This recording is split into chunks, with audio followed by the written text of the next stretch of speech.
Hello दोस्तों, कैसे हैं आप लोग। Welcome to Anoop classes official. तो आज हम लोग पढ़ेंगे यूपी टेट और सी टेट 2026 के लिए हिंदी शिक्षण शास्त्र पेडागोजी। जितनी शिक्षक भर्तियां हैं उन सभी के लिए शिक्षण पेडागोजी बहुत ही इम्पोर्टेंट है। आगे देखते हैं, हम लोग अपना टॉपिक पे आते हैं।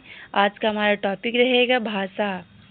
भाषा क्या होती है देखते हैं हम लोग। भाषा हमारे विचारों को व्यक्त करने तथा दूसरों के विचारों को समझने का एक साधन के रूप में है। क्या है फ्रेंड्स?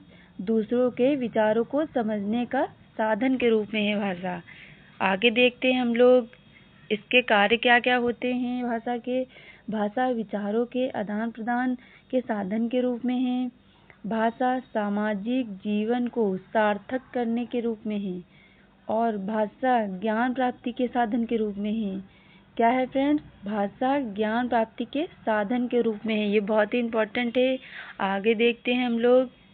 अब देखते हैं भाषा अर्जन और भाषा अधिगम, इसमें अंतर क्या है देखते हैं हम लोग।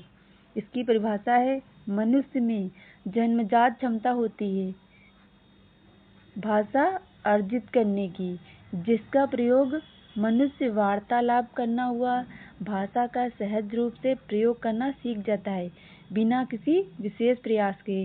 यानी कि भाषा को हम लोग कहीं भी रहकर कहीं भी सीख सकते हैं बिना किसी प्रयास के। इसमें रूल्स नहीं लगते हैं। यह वातावरण का इसमें बहुत ही प्रभाव पड़ता है। यह सहज प्रक्रिया होती है। इसमें अनौपचारिक प्रक्रिया होती है। इसमें चेतन की प्रक्रिया नहीं होती है, अचेतन की प्रक्रिया होती है। यानी कि इसमें ज़्यादा सोच विचार नहीं करना पड़ता है, ना ही इसमें रूल फॉलो करने पड़ते हैं। इसी को भाषा अर्जन कहते हैं। ये बहुत ही इम्पोर्टेंट है। इससे बहुत ही ज़्यादा प्रश्न पूछे जाते हैं।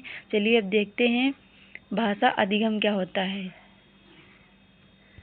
भाषा अधिगम प्रयास की आवश्यकता पड़ती है। अभी हमने बताया था कि भाषा अर्जन में प्रयास की आवश्यकता नहीं पड़ती है, लेकिन भाषा अधिगम में प्रयास की आवश्यकता पड़ती है। इसमें चेतन रूप से सीखी जाती है। नियम सीखने होते हैं, किताबें पढ़नी होती हैं, कौशल सीखने होते हैं, शिक्षकों की जरूरत पड़ती है। अतः भाषा अधिगम एक औपचारिक प्रक्रिया है, भाषा अर्जन अनौपचारिक प्रक्रिया है। भाषा अधिगम एक औपचारिक प्रक्रिया है।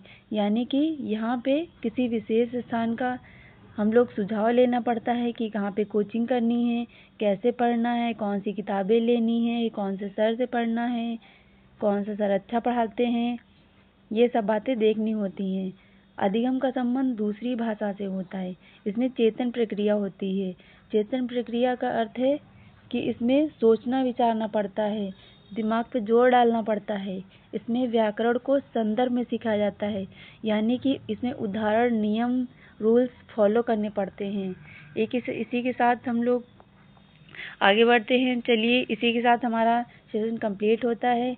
मिलते हैं नेक्स्ट वीडियो में। Thank you.